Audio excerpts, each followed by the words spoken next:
Guys, welcome to my blog video. তো এটা ছিল কালী পুজোর পঞ্চম দিন। তো আমি বেরিয়ে হয়েছিলাম আর কি একা একাই, আর দেন আমার ভাই আমার সঙ্গে পরে জয়েন করেছিল। তো রেডি হয়ে আর কি আমার বাড়ির পাশে যে বড় একটা প্যান্ডেলটা হয় ওখানটা প্রত্যেকদিন অনুষ্ঠান হয়, তো আমি অনুষ্ঠান দেখতেই চলে গিয়েছিলাম। দেন মেলার মধ্যে আমার ভাই আবার অলরেডি বাইরেই ছিল, পড়তে গিয়েছিল। তো মেলার মধ্যে আমি ওকে ফোন করে ডেকে নিয়েছিলাম। দেন আমি আর আমার ভাই খেয়ে নিয়েছিলাম এখানে ঘুগনি। কিন্তু আমার তো ডাউট হচ্ছিল যে মেলার ঘুগনি না জানি কিরকম হয়। তো প্রথমে আমি আমার ভাইকে একটা কিনে দিয়েছিলাম, তো ও টেস্ট করে বললো যে ভালোই হয়েছে, তারপরে আমি নিয়েছিলাম। আর তারপরে মথুরা কেক তো আমার ফেভারিট একটা আইটেম, আর এগুলো একমাত্র মেলাতেই পাওয়া যায়। তো তার জন্য আমি নিয়েছিলাম একটা মথুরা কেক। আমার ভাই আর মথুরা কেক খাইনি। দেন এখানটায় অনুষ্ঠান হচ্ছিল, ভীষণ সুন্দর সুন্দর নাচ হচ্ছিল, মানে বাচ্চাদের কি বলবো আর।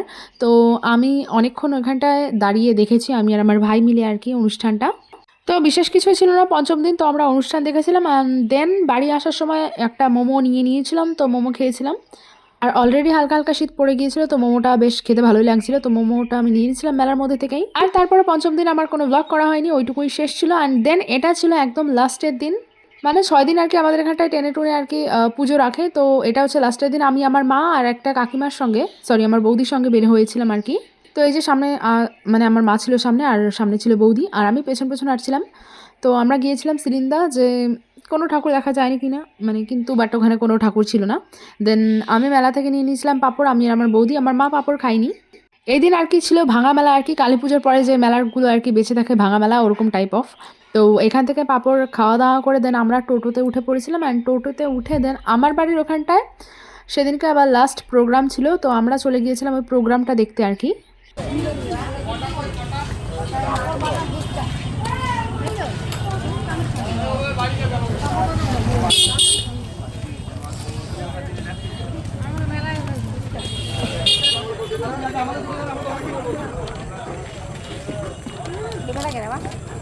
হ্যাঁ, ও ভিতরে আরো প্যান্ডেলটা হয়তো ঠাকুরটা হয়তো ভিতরে ছিল, বাট এখন নাই। দেন ওই যে ওই প্যান্ডেলটা ওই সিলিন্দাতেই হয়েছিল, ওইখান থেকে আমরা চলে এসেছিলাম আমাদের এরিয়াতে। আর এখান থেকে আমি নিয়ে নিয়েছিলাম একটা চকলেট লস্যি, যেটা খেতে অ্যাভারেজ ছিল। আমি চকলেট লস্যি কোনোদিন ট্রাই করিনি, তো আমার কাছে খুব একটা ভালো লাগেনি। কেমন যেন মানে একটু বেশি টক হয়ে গেছিলো হয়তো, ওই যেটা দিয়ে বানিয়েছিল লস্যিটা, দইটা ওটা একটু খারাপ টাইপের এরকম কিছু ছিল, বাট আমার ভালোই লাগেনি একদমই। তো আমি খাচ্ছিলাম বলে আমার মা আমাকে টোন কাটছিল যে কী খাচ্ছে সেগুলো কালো কালো, তো তার জন্যই হাসছিলাম আর কি আমি। দেন আমাদের এইখানটায় 1 ঘন্টা মতন ছিলাম, অনুষ্ঠান দেখেছি, মানে গান। আর তারপর যেহেতু রাত হয়ে যাচ্ছিলো বাড়ির দিকে হাঁটা দিয়েছিলাম, আর বাড়িতে আস্তে আস্তে দেখে নিয়েছিলাম ভুট্টা, যেটা আমার ফেভারিট। তো আমি আবার ভুট্টা নিয়ে নিয়েছিলাম খাওয়ার জন্য। আর তার সাথে কিনে নিয়েছিলাম একটা লটি চকোপাই, যেটা আমার ফেভারিট। তো আমি দোকানে দেখতে পেয়েছিলাম বলে এটা মানে কিনেই নিয়েছি। তো লটি চকোপাই হচ্ছে কারেন্ট আমার ফেভারিট হয়ে গেছে, তো আমি এটা অনেকবার বেশ কিছুবারই কিনে খেয়েছি আর কি। তো যেহেতু দোকানে দেখতে পেয়েছি নিয়ে নিয়েছিলাম আবারও। আর তো এভাবে আমার কালী পুজো আর কি শেষ হয়ে গেল। দেন এটা ছিল পরের দিনের ভিডিও। তো আমি হচ্ছে টেস্ট অ্যান্ড বাইটি থেকে একটা চিকেন স্প্রিং রোল এনেছিলাম, আর এনেছিলাম মোমো। আমাদের এখানে আর কি একটা দোকানে ভেজ মোমো পাওয়া যায়, তো আমি ওটা অনেকবার টেস্ট করেছি, বেশ ভালোই। তো ভেজ মোমো আর চিকেন স্প্রিং রোল এনেছিলাম। মানে যিনি বিক্রি করেন তিনি আর কি কৃষ্ণ ভক্ত, তো উনি শুধুমাত্র ভেজ আইটেমই রাখেন নিজের দোকানে। তো আমার এইসব আইটেম তখন তারপরে আর কি খাওয়া দাওয়া হলো, হজমও হয়ে গেল, বাট আমি তারপরে ভিডিওটা করিনি।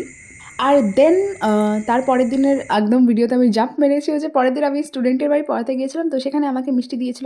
আর তারপরে পড়িয়ে আসার পথে একটা মুদিখানা দোকান পড়ে, তো আমার তো মুদিখানা দোকান দেখলেই মানে জিনিসপত্র কিনতে ইচ্ছা হয়।